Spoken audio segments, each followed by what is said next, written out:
madaxweynaha qaranka Soomaaliland mudane Axmed Maxamed Maxamuud Silaanya waxa uu xeer madaxweyne uu ku sii daayay xubno isugu jira salaadiin cuqaal iyo 12 xubnood oo kale oo weheliya kuwaasoo maxkamadda ay ku riday xukunno ciqaab kadib markay howlgal sharci darro ay ka fuliyeen goobo ay diiwaangelintu ka socotay madaxweynuhu markuu arkay qodobka 9 xubintiisa shanaad ee dastuurka Jamhuuriyadda Soomaaliland markuu arkay qodobka 149 ee xeerka ciqaabta guud markuu arkay talabixin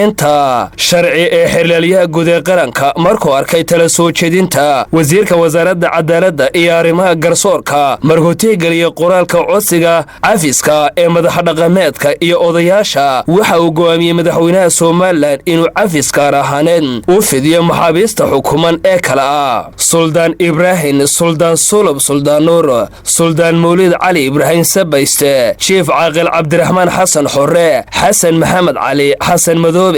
Mustafa Cabdi Roosh Maxamed Jaamac Bakor Siyaad Guuleed Xasan Sidiiq Ciise Maxamuud Siciid Gaas Aadan Farxaan Maxamed Cabdilaahi Siciid Ismaaciil Faarax Cadaani Maxamed Axmed Amiir Xaashi Xandulle iyo Xasan Cismaan Cumar cafiska kooxdan ayaa waxa uu ka dambeeyay codsi ay madaxweynaha Soomaaliland u soo gudbiyeen salaadiinta iyo madaxdhaqameedka ka soo jeeda beesha waqooyiga iyo galbeedka gobolka Murudojeex iyo gobolka Saaxil waxaana lagu soo khatimay fadhi ka qabsoomay xafiiska madaxweynaha Soomaaliland kana qayb galeen madaxweynaha Soomaaliland madaxweyne ku-xigeenka gudoomiyaha xisbiga kulmiye ahna musharax madaxweyne ee xisbigaasi kulmiye wasiirada wasaaradaha madaxtooyada maaliyadda ganacsiga warshadaha iyo hoggaan dhaqameed ay horkacayeen xubno salaadi ay kana mid ahaayeen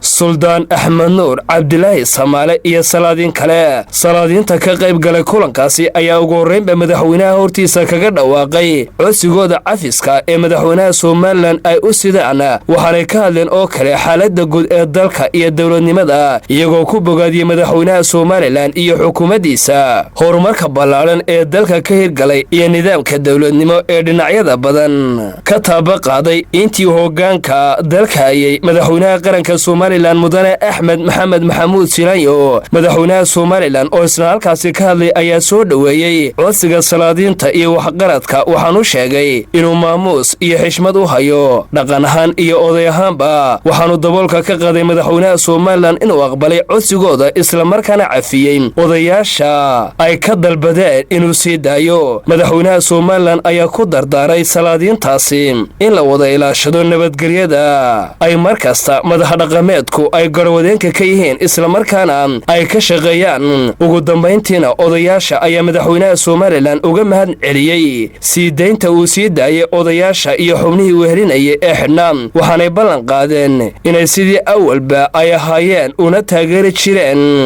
ay u taageeri doonaan kana shaqayn doonaan arrimaha nabadgelyada iyo wixii qaranka Soomaaliland dan ugu jirto أحمد سيد داير حسن يا عبد الله علي السعودي تلفزيون كقرن كسوماليلاند قصر مدحتويدا سوماليلاند إيه هرقيسا